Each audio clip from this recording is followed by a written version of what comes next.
Hey everyone, it's Megan Elizabeth with AboveRubyStudio.com, and today I wanted to show you guys two different projects, and I'm doing it in a little different way. This is the first tutorial that I've done with just still photos, but still making it a video. I did glass etching, and then I also did just transferring vinyl, and I use it both with Square1 Masterpiece, so it's not really vinyl, it's the safe alternative to vinyl. It's that adhesive-backed fabric that's removable and repositionable. You guys are going to absolutely love this and see how the glass etching works, make stencils, just so much you can do. I started with my Silhouette Cameo. I made everything in my Silhouette Cameo. I used two different fonts, and I just used the Bible verse Psalm 43:3, and I just positioned it on there and got it on my mat the way I wanted it. I measured it out because my frames were 10 inches tall by 20 inches wide, so I made sure that what I cut out was going to fit into there. And then I just went over to my Cameo machine and I did a standard vinyl cut setting. Just followed the one that's in the Silhouette or the Silhouette Studio software. I didn't change anything to make it custom at all. It cuts really clean and smooth. I'm always just so impressed.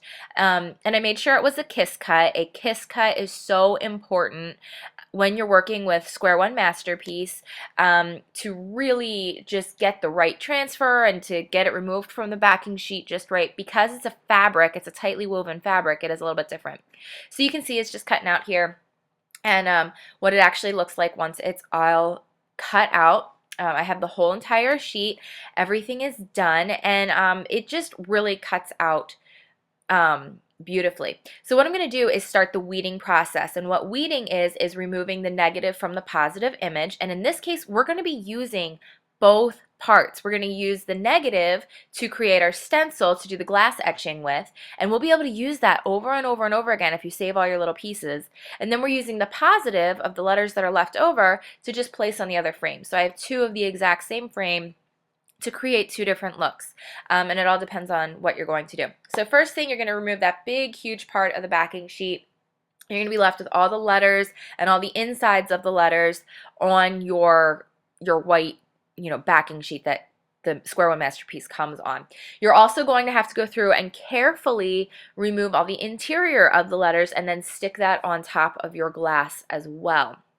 So it takes a little bit of time, and actually because of the way I did this, and I wasn't sure if I was going to do the glass etching, this took me even longer to do than it would have probably had to have you take. You could have put the letters a little bit closer together so that they actually fit together more. I had to actually cut each strip apart of my large backing sheet. You're going to see that here in a second. I had to cut it all apart.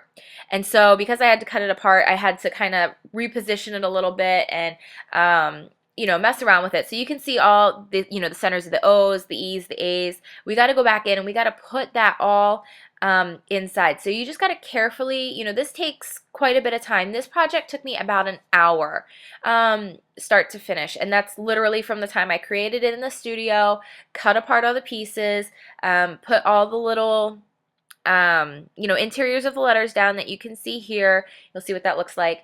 Did all that plus did the etching. It was about an hour long. So, but for this size project, for those who are in the designer program, you can turn around and sell this on Etsy or on your website for anywhere from $50 to $80, and the material cost for this was under $15. So it's not too bad for the amount of time that it took, especially if you really want to do something very custom with names, dates, the whole 9 yards, and we're going to get into that a little bit more later. You saw that big, huge frame on Etsy for $525. Well, you're able to do the same thing, and while this is a 10 by 20 scale instead of the big, huge 36 by 42, it's still the same concept, and there's a lot more words than just a monogram. So here you can see all of the letters are all placed in, all the centers are placed in. I did cut it a little bit, so there's a few errors, but you just want to make sure that it's really tight and smoothed down. You can reposition it. That's the beauty of this. If you were working with a regular vinyl versus Square1, you'd be really stuck. It'd be a lot harder to do. It would take you a lot longer than an hour. You'd have to be a lot more precise. And trust me, because I made so many glass etch things previously with vinyl, this is a billion times better. So I use Armor Etch. It's a glass etching cream. You just smear it on, place it on, paint it on, and you leave it sit on for about 15 minutes. Some people do recommend wearing gloves. It is a chemical. I just make sure I always wash my hands and keep it really clean off my hands. I've worked with it enough. I'm pretty confident with it. But you just don't want to get it all over the place, get it on you. And a little bit goes a long way. And then the excess you can actually save and put back in. So it's a really, pretty easy thing to do. They do have it available at Crafty Corner right now, I think in little kits. But you can pick it up at a lot of different craft stores in different size bottles. This is actually a small, I think it's a 4-ounce, 2-ounce size, 2 to 4-ounce size bottle. Doesn't actually say on there. But really, like I said, it's a pretty easy thing to do. And you can also pick up, other different kinds too. But Armor Etch has been my favorite by far that I've used. So you're going to see I'm just literally taking this popsicle stick and I'm placing it right over top of my letters. And I'm just kind of keeping it in the letters. I don't need it to be everywhere. I just need it to be where my letters are.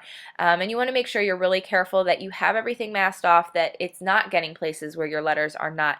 Making sure you don't have any bubbles in your Square1 Masterpiece material so that it doesn't seep under or anything like that. You want it to etch just that stenciled out portion. So we just covered the entire thing with a decent coating.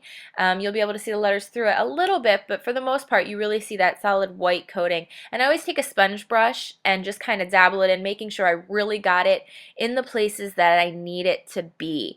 So, just apply it quickly down with the popsicle stick, and then just take a regular sponge brush, dabble it on, spread it around a little bit, and you'll get it into places. Then you just go set your timer, set your cell phone, whatever it is, for 15 minutes, especially for this size project. You want to give it the full 15 minutes.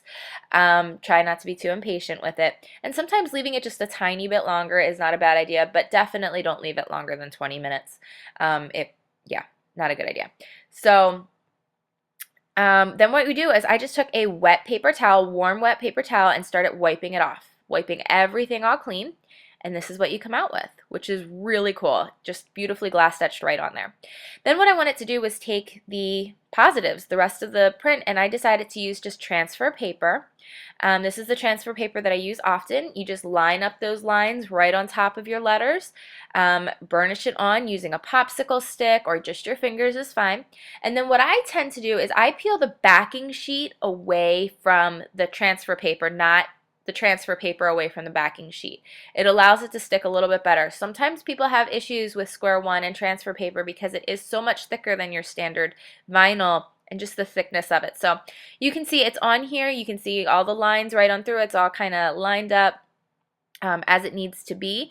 And then I'm going to be able to, press it on, burnish it on, and then apply it right to the glass. And you can do that the same as you would to a wall or any of the other projects. I've done a couple other videos on transferring using transfer tape, and also a really favorite of mine still is, if you don't have so many letters or, phrases, if you're just doing a few, a name or something that you want lined up, grab that Scotch Blue painter's tape. For delicate surfaces, it truly is the easiest of everything to work with. The transfer paper and Square1 do take a little work because Square1 was developed and designed to not ever have to use transfer paper. But as crafters, we know we want our letters to line up, and so the best way to do that is to use a transfer medium of some sort.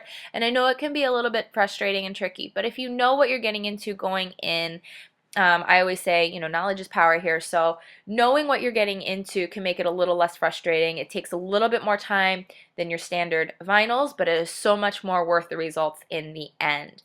So now I just placed it right on top of my glass, and you can see here is the Square1 just on top of the exact same frame.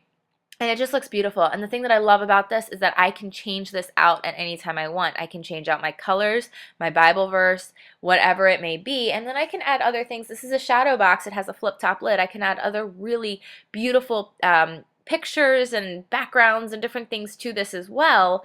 And it's just really neat. So having that glass etched is beautiful, but then the different look of the repositionable actual fabric on there is pretty cool. So you can kind of see both side by side here, and taking pictures of glass is a nightmare, and I'm very, very sorry for that. So hopefully, you guys get a full idea here, but I'm not a very good photographer that way. So thank you guys so very much for watching this video. I hope you learned something, feel a little bit more confident, understand the purpose of how to use Square1 for glass etching, and know that you can truly do anything you can imagine with this. It's so much fun.